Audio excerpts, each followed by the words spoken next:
തദ്ദേശ തെരഞ്ഞെടുപ്പിനുള്ള സംവരണ വാർഡുകൾ ഉടനറിയാം. സംവരണ നറുക്കെടുപ്പുകൾക്ക് ഇന്ന് തുടക്കമാകും.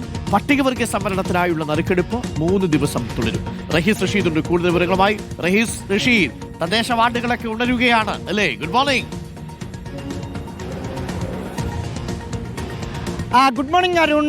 ഇന്ന് നറുക്കെടുപ്പ് നടക്കുന്നു എന്നതിൻ്റെ അർത്ഥം തദ്ദേശ സ്വയംഭരണ സ്ഥാപനത്തിലേക്കുള്ള സ്ഥാനാർത്ഥികളുടെ ആരാകും ഓരോ വാർഡിലും സ്ഥാനാർത്ഥി എന്ന് ഇന്ന് ഏതാണ്ട് മനസ്സിലാകും. അതിൻ്റെ ഒരു കാര്യം പറയാം. കഴിഞ്ഞ ദിവസം ഒരു സുഹൃത്ത് വിളിച്ചിട്ട് ഒരു ഫേസ്ബുക്ക് പോസ്റ്റ് ഇടാൻ വേണ്ടി എന്നെക്കുറിച്ച് കുറച്ച് കാര്യങ്ങൾ എഴുതി തരണമെന്ന് പറഞ്ഞാൽ അടുത്ത സുഹൃത്ത് വിളിച്ചു. അപ്പോൾ 13-ാം തീയതിക്ക് മുമ്പ് വേണം എന്നതാണ് പറഞ്ഞത്. 13-ാം തീയതി എന്താണ് എന്ന് ചോദിച്ചപ്പോഴാണ് പറഞ്ഞത് 13-ാം തീയതി എൻ്റെ വാർഡ് ജനറൽ ആണെങ്കിൽ ഞാനാണ് സ്ഥാനാർത്ഥി, അതല്ലെങ്കിൽ മറ്റൊരു ലേഡിയാണ് സ്ഥാനാർത്ഥി എന്ന് പറഞ്ഞു. അതായത് രാഷ്ട്രീയ പാർട്ടികൾ വാർഡ് വനിതയാണെങ്കിൽ ആരാണ് സ്ഥാനാർത്ഥി, ജനറൽ ആണെങ്കിൽ ആരാണ് സ്ഥാനാർത്ഥി, അതല്ല മറ്റ് സംവരണങ്ങളാണെങ്കിൽ ആരാണ് സ്ഥാനാർത്ഥി എന്ന് ഇതിനകം തന്നെ അവരാലോചിച്ചുറപ്പിച്ച് വെച്ചിട്ടുണ്ട്. അതായത് ടെക്നിക്കലായി പറഞ്ഞാൽ ഔദ്യോഗികമായി സ്ഥാനാർത്ഥിയെ പ്രഖ്യാപിക്കുന്നൊന്നുമില്ലെങ്കിലും നറുക്കെടുപ്പിലൂടെ വാർഡ് ഇന്ന സംവരണം എന്ന് മനസ്സിലാക്കി കഴിഞ്ഞാൽ ഇന്നത്തോടു കൂടി തന്നെ സ്ഥാനാർത്ഥികൾ അനൗദ്യോഗികമായി അവരുടെ പ്രചാരണ പരിപാടികൾ തുടങ്ങും.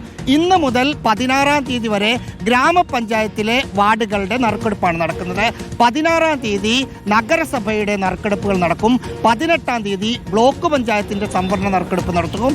21-ാം തീയതി ജില്ലാ പഞ്ചായത്തിൻ്റെ സംവരണ നറുക്കെടുപ്പ് നടക്കും. 17, 18, 21 തീയതികളിൽ 5 കോർപ്പറേഷനുകളിലെ സംവരണ വാർഡുകളുടെ നറുക്കെടുപ്പ് നടക്കും. അതായത് തദ്ദേശ സ്വയംഭരണ തെരഞ്ഞെടുപ്പിന് എല്ലാവരും ഒരുങ്ങി ഒരുപക്ഷെ നാളെ മുതലൊക്കെ ചില സ്ഥലങ്ങളിലെങ്കിലും ഇന്നയാളാണ് സ്ഥാനാർത്ഥി എന്ന് പ്രഖ്യാപിച്ച് സോഷ്യൽ മീഡിയയിലൊക്കെ പ്രചരണം കണ്ടു തുടങ്ങാമെന്ന്. ഒരു കാര്യം ചോദിച്ചോട്ടെ, നേരത്തെ റഹീസ് പറഞ്ഞല്ലോ, ആ ചെറുപ്പക്കാരൻ പറഞ്ഞില്ലേ നല്ലപോലെ പ്രൊഫൈലൊക്കെ ഒന്ന് എഴുതി തരണം എന്ന് പറഞ്ഞല്ലോ, എന്നിട്ട് എഴുതി കൊടുത്തോ? ഇല്ല, കൊടുത്തിട്ടൊന്നുമില്ല. സമയം കിട്ടണ്ടേ, മൊത്തം മാത്രമല്ല നമ്മളങ്ങനെ പിയർ ചെയ്യാൻ പറ്റത്തില്ലല്ലോ. ഒരു കാര്യം. രണ്ടാമത്തെ ഒരു കാര്യം റഹീസെ, ആ ചെറുപ്പക്കാരൻ പറഞ്ഞത് ജനറലാണ് ഞാനായിരിക്കും സ്ഥാനാർത്ഥി, സ്ത്രീ സംവരണമാണ് അവിടെ വരുന്നതെങ്കിൽ എന്റെ ഭാര്യ എനിക്ക് സ്ഥാനാർത്ഥി എന്നാണോ പറഞ്ഞത്?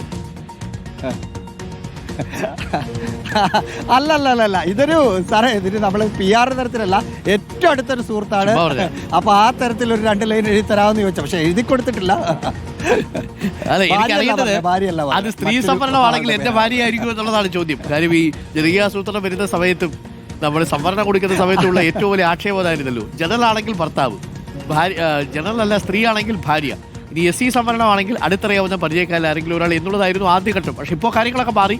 ഇപ്പോൾ സ്ത്രീകൾ തന്നെ ശാക്തീകരിക്കപ്പെട്ടു, അവർ സ്വന്തമായിട്ട് സീറ്റൊക്കെ പിടിച്ചു വാങ്ങുന്ന അവസ്ഥയിലാണ് അല്ലേ?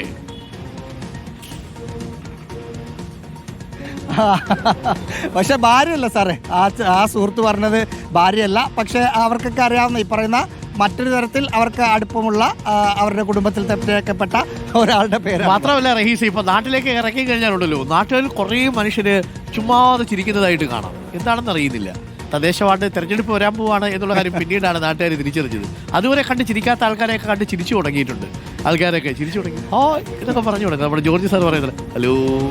അപ്പോൾ താങ്ക് യു റഹീസ്. അപ്പോൾ കാര്യങ്ങളൊക്കെ ഇന്നു മുതൽ അങ്ങോട്ട് തുടങ്ങാൻ പോവാണ്. സ്ത്രീ സംവരണ വാർഡ് ഏതെന്നറിയാം, പട്ടികവർഗ സംവരണ വാർഡ് ഏതെന്നറിയാം. 2-3 ദിവസം കാത്തിരിക്കുക എന്നുള്ളത് മാത്രം. ചിലർക്കൊക്കെ ഉള്ളിലൊരു പിടച്ചിലാണ്. പൊന്നുപോലെ കാത്തു സൂക്ഷിച്ചിരുന്ന വാർഡ് സ്ത്രീ വാർഡായി പോയി കഴിഞ്ഞാലോ, പട്ടികവർഗ വാർഡായി പോയി കഴിഞ്ഞാലോ ആകെ കുഴപ്പമാവുമല്ലോ. 5 വർഷം പിന്നെ കാത്തിരിക്കണം. പിന്നെ ഈ വാർഡ് മാറണമെങ്കിൽ നറുക്കെടുപ്പ് മുതൽ തുടങ്ങും.